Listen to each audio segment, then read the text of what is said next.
Alright. Oh man. Alright guys, 10 years. It's been 10 years. I'm so excited. Digimon, guys. 10 years. Let's plug it in. Digital monsters, Digimon are the champions. Digimon, digital monsters, Digimon are the champions. Digivolve into chapter.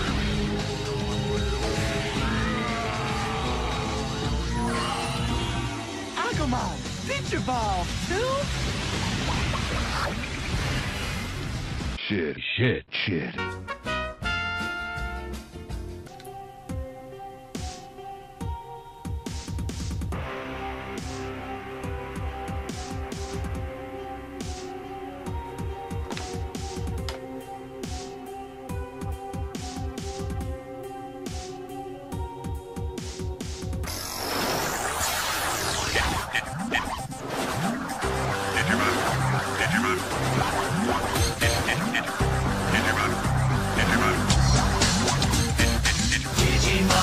17 years. It's been 17 years since Digimon made their first debut in my life when I was 8 years old. I still remember the days when I would hurry home from school to turn on the TV and catch the latest episode of the Digidestined Battle to Save the World. Some say the series was a blatant ripoff of Pokemon, but that's just simply not true. Pokemon was about training monsters to fight and become the world's strongest trainer. Digimon, on the other hand, was the battle to save both the digital world and our own world as they meshed together, all the while testing the strength of friendship, morals, and overcoming fear when all hope seemed to be lost. It taught these lessons while at the same time bringing the harsh realities of life and death into the mix, when pented good versus evil. So yes, I was a huge fan of the series, at least up to Season 3, when the originality seemed to have faded away. Wagamon, Seedramon, Miramon, Grow! Digimon, Digital Monsters. Urumon, Greymon, Digivolve, Grow! The Digimon adventure continues with Digimon action figures, trading cards too. Digimon. Each sold separately from Bandai. Pokemon had a huge presence in the handheld game platforms, but Bandai did something totally new and original with Digimon, which was being able to take your own very Digimon wherever you went, take care of it, and train it to be strong. And if you had a friend and they had their own Digivice, you could battle each other. This gave our schoolyard rivalries a whole new meaning. Now in 2014, Digimon is back. And unfortunately, it's the worst game I've played this year. You let me poop too much. Now I'm digivolving into poop.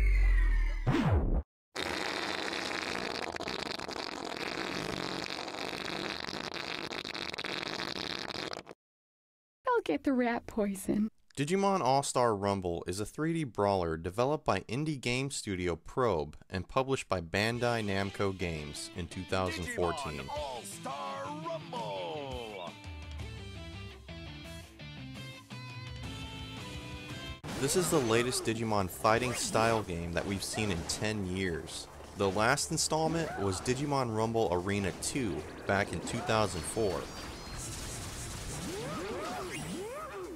The plot of the game is extremely dumb and lazy. Set in the digital world at the time of absolute peace and harmony. Having nothing to do, the Digimon have taken to the retired life of loafing around and sitting on their asses. They have no reason to train or digivolve into their superior forms.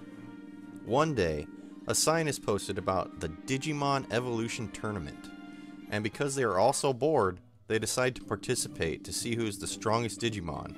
Why? No reason. You are given the choice of a limited roster with more slots to be unlocked as you play and defeat other Digimon. I went with Agumon because he was my favorite in the show. Then it gives you a very shallow still art storyline where Agumon basically says he entered the tournament because fuck it, what else is there going on?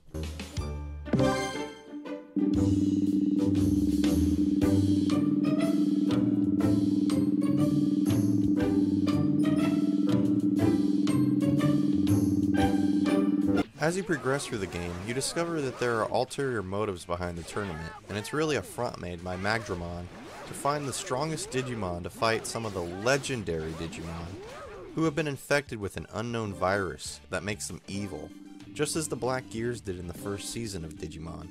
and unleash their powers that can destroy the digital world. Upon defeating the legendary Digimon, you are then crowned the hero of the digital world.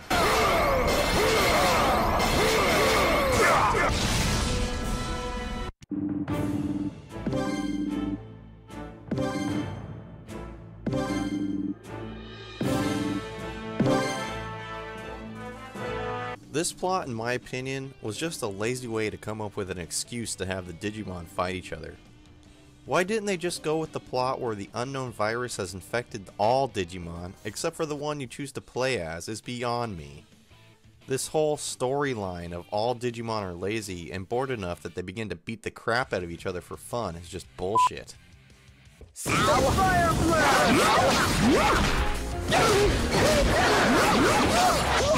Uppercut! The mechanics are pretty terrible. Hit detection is always off, and once you get into a hit combo that's not in the direction you want to go in, you are stuck going in that opposite direction of your opponent until the combo is done. Instead of there always being a locked on mechanic to go towards your opponent while fighting, you just end up fighting in the air. This goes for the AI opponent as well.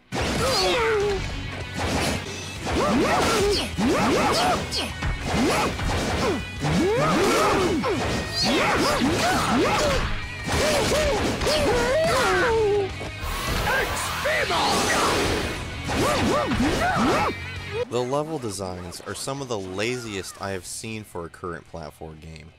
I haven't seen level design like this since the N64, which this game looks like it belongs on.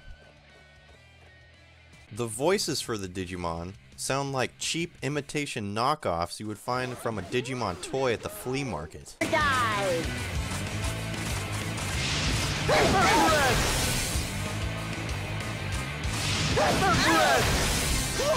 Uppercut! Pepper breath!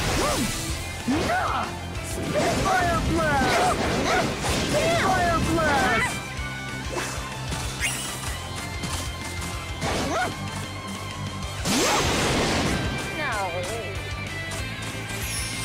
The game is titled Digimon All-Star Rumble, which would lead you to believe that the roster for this game would be incredible, having almost all the Digimon in previous seasons, as well as the current running season.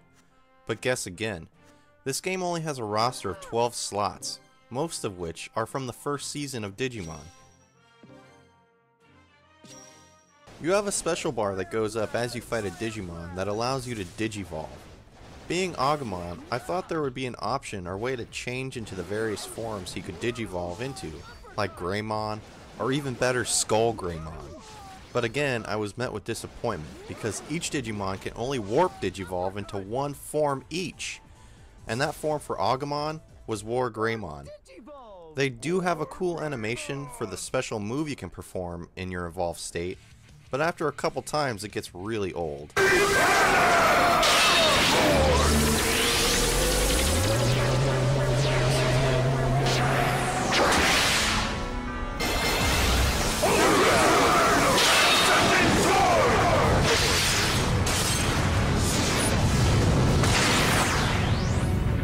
Now for the worst part. This game can be beat in an hour. Yes, an hour is how long it takes to beat each character's campaign. And when you play through the game again, nothing changes as far as the campaign's storyline. The only thing that separates them is the legendary Digimon you will fight in the end, and the 2 Digimon you will lock in the roster.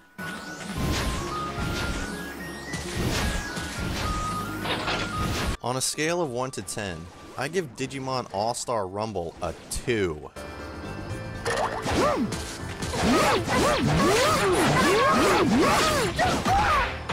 This game was released last week, but it looks, plays, and feels like a game that was made back in 1998. The roster is a joke, especially for it being a fighting game. Hell, even the last installment 10 years ago had a bigger roster. There is no online multiplayer. I mean, what the fuck? How do you have a fighting game with no multiplayer?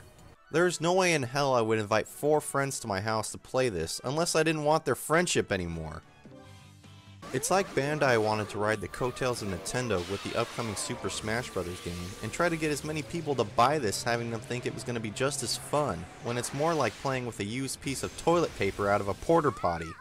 This game will most likely go on my list for worst games of 2014. Lastly, you know what's the saddest thing of all?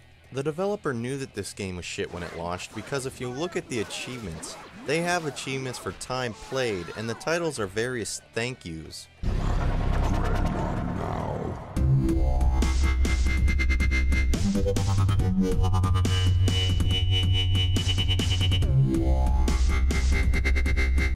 Well, you know what I have to say to that? Fuck you. This game after tax came out to $45, and there's no way to recoup that money I paid for it. If there would have been a demo released or any real news coverage of the game, people would know not to pay more than $5 for it. Because it's apparent that's how much effort went into this epic failure.